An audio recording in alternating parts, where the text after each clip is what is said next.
changed for you? It became just about wrestling. I've said this in, I don't know, she probably knows from Ohio State, but countless interviews, you know. I want to win all my matches. I want to go undefeated every season. But being that, you know, 141 is a bit of a cut for me in the early part of the season, November, December, I don't feel great when I'm down to 141. You know, I'm worried about my conditioning. I'm trying to pace myself through matches. I get tired. Once I get my weight under control, which it is now, I probably wrestled that match right there at 142 pounds. So once you lift that variable out of the equation, and it's just about wrestling, and the conditioning can actually show how much you put into it, and I'm pretty good. The fact that you're a defending champ, did pride step in when it got to be the worst? You know, I was a little embarrassed for a while there. There was about a stretch in November where I lost about 4 matches in a row over the course of a month.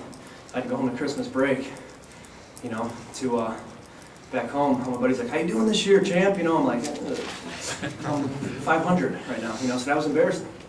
But I know, and me and Lou Roselli, you know, we have a pattern. We know how to get myself to where I need to be towards the end of the year, and that's 2-a-days, 7 a.m. workouts, and then we'll do it all the time.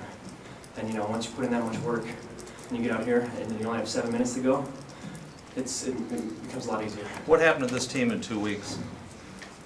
I don't know. I think the format of the tournament helps us out a little bit. You know, in the Big Ten, there's you know, it's just like every match is a grind. Every match is a battle. And even though, I mean, this has been probably filled with the most parity the NCAA tournament's ever had, but I think you can do a lot more with a fewer amount of guys, you know, in this tournament.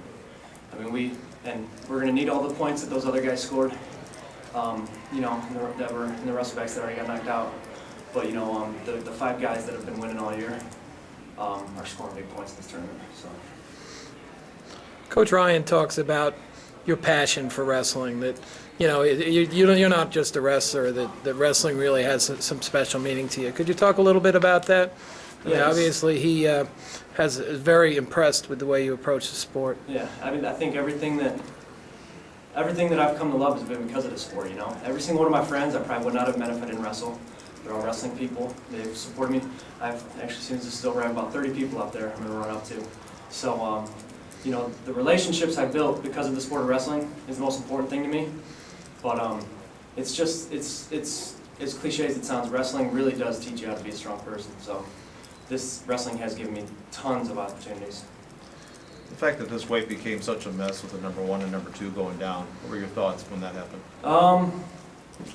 Didn't really think too much of it, you know, because I didn't know when they kind of went down early rounds before I really, you know, had to worry about facing them. You know, I'm always just worried about the round in front of me and getting past that. So, you know, when Russell went down second round, it didn't really mean much to me because it was 3 rounds away. And same with Tonelli. So, you know, like I said, now I just focus on one guy. How long did it take you to get back to feeling like you were at full strength in the injuries after last year? I couldn't get on the mat until probably about 2.5, 3 months after the season.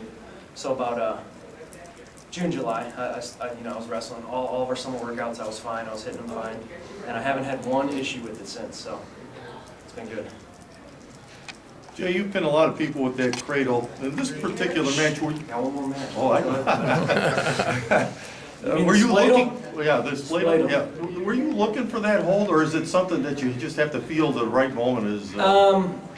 I knew that the opportunity could present itself based on what I had seen from him wrestling. You know, I knew he swung the right side.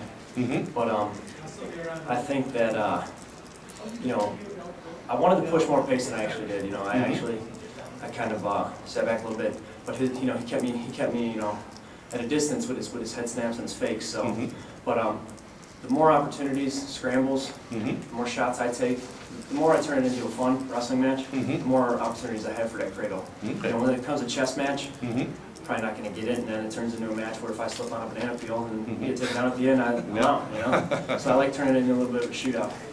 Okay, one last question. When you beat Nauman yesterday at the buzzer or whatever, did you look at that as an omen? Like maybe you got the good things going for you now? No. I mean, I didn't really think of it that way. I was praying to myself that would be the hardest match of the tournament. But that kid was good, and you know, he had some dangerous stuff. I think I overthought that match a little bit with being with his, you know, how good he was on top of that claw ride and how good he was with the cement mixer. So I kind of stayed out of positions when I probably should have forced some more action. Okay, well, congratulations. Good luck.